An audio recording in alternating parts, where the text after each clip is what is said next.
203. Boom. How's it going, everyone? Again, it's your boy Byron Bradford.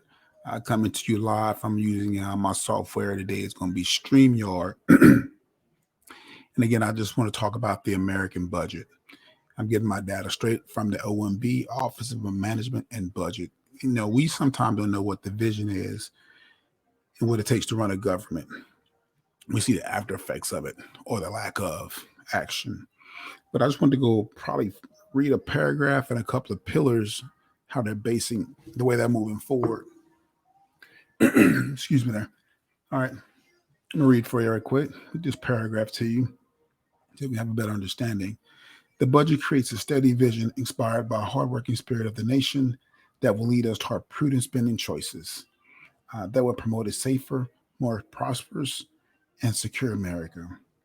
Economic growth coupled with fiscal restraint is not just an end goal, it is the means by which a vision for a new America can be realized. The pillars of this vision and thus the budget are. I got 4 bullets I want to read to you. All right. The safety and security of the American people, a stronger, healthier American economy. Everything runs around the economy. That ain't working, nothing's working. Okay. An enhanced quality of life for hardworking Americans, and last but not least, a commitment to a better future. Man, those are a couple. Those some lofty goals, which is great. We have those. However, you know, when we make plans for certain things, then other stuff happens. Like Mike Tyson always said, right? Everybody got a plan to get hit in the face. Well, guess what? The pandemic just hit us in the face. So now we have to scramble and try to put things together. We never been in a situation before. So I can't really say someone's doing a right or wrong thing. It's just kind of hard to say, well, I'm 40, I'm in my 40s and I never seen this before. So how are we going to respond? Everybody respond differently, unfortunately. And some of it's not always positive. But all we can do as a society is try to remain positive and hold each other up because we don't know what our neighbors are going through. We don't know what our friends are going through. We don't know what our family members are going through. So through it all, somebody has to be the sounding board to keep everything in perspective. Because guess what? Tomorrow, the sun's going to come up. The sun will come up tomorrow, and whatever damage happened the other last 24 hours, you moved on from it. But I think you just have to keep a level head and know what your vision is, your goal, and your purpose. And no one can give that to you. No one can give you your purpose. That is something you're going to have to work for and really self evaluate and realize what are your strengths and your weaknesses. And during this pandemic, I've talked to several people. A friend of mine, their kids are coming up with these businesses. I think it's awesome. This pandemic was horrible. If you lost someone, God bless you. Pray for you. And, I hope we don't continue to lose people. But the reality of it is, it's like combat, man. It's going to happen. It's going to happen. Just be prepared for it. Make sure they have living wills or you got wills and just things like that. So you're not trying to make that decision in that moment of agony because no decision like that should be made in haste, you know. But we should be prepared for a lot of things. But again, I think I see some good coming out of this. So I see, again, the younger generation, man, they're very resilient. And I get excited when I see young kids creating businesses or they showing their resiliency. Even their parents lose their job and the kid goes out and create income and good income. Well, he's paying taxes. He's not here selling drugs or selling dope. He's actually paying taxes, which is not a bad thing. I mean, how do we go? I mean, how do we pay our teachers? I'm an educator, so how do we pay our educators? How do we pay our police department? How do we pay our fire department? Through taxes. That's how we pay them. So, uh, and if you see a police officer today or a firefighter or an educator, just wave at them, just recognize them. You can't shake the hands of them because what's going on, but at least recognize them. Everybody likes a little recognition, and it doesn't take much but a smile or a wave. That's all you have to do. But just stay focused on what your purpose is and whatever it is. Your mom can't give it to you. Your dad can't give it to you. Your brother can't give it to you, because at the end of the day, one thing I've learned, it's hard to motivate people.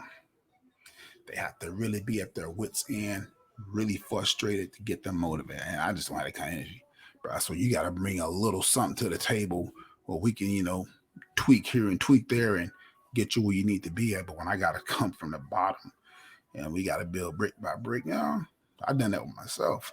I know some others have done it. That's rough.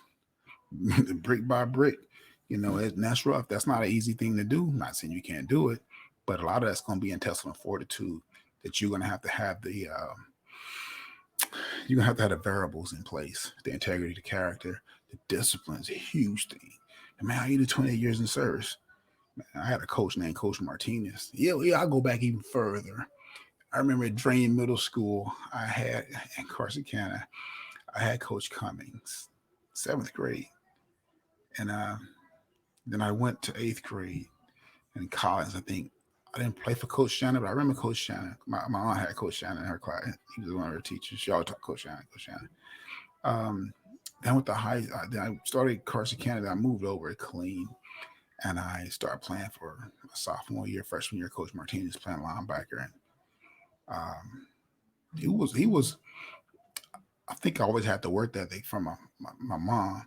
I always had to work that thing on former CEO, but he was a very demanding coach, and that was a thrill play position for him and work for him. And in my life, '90s, I graduated, joined the service.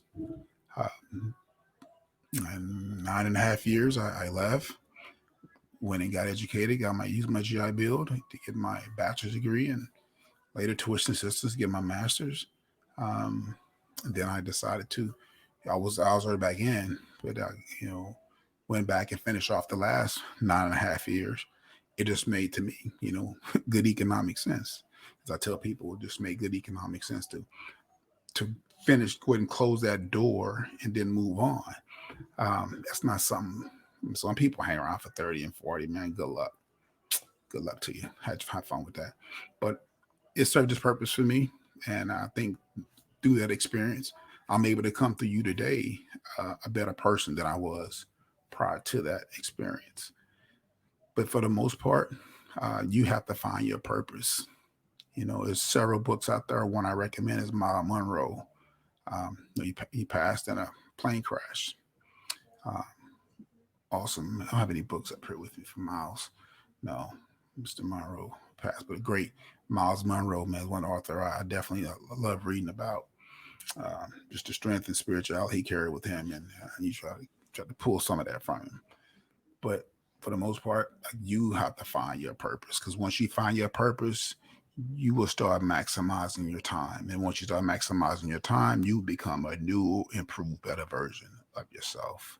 And that's what we all, end of the day, that's who we all want to become. Again, this is Byron Bradford. The day message brought to you by, get this thing turned around here.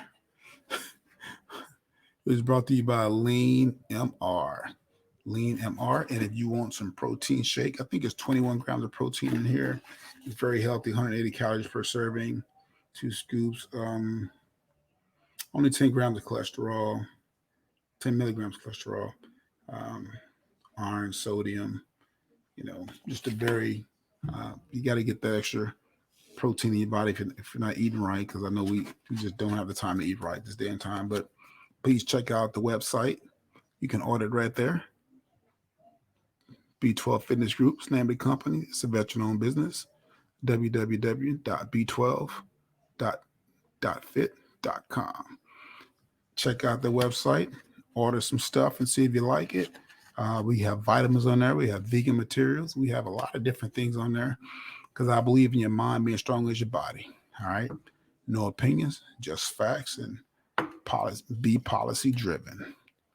Be policy driven. Again, thank you for your time. Have a great day. I will bring more messages in the future.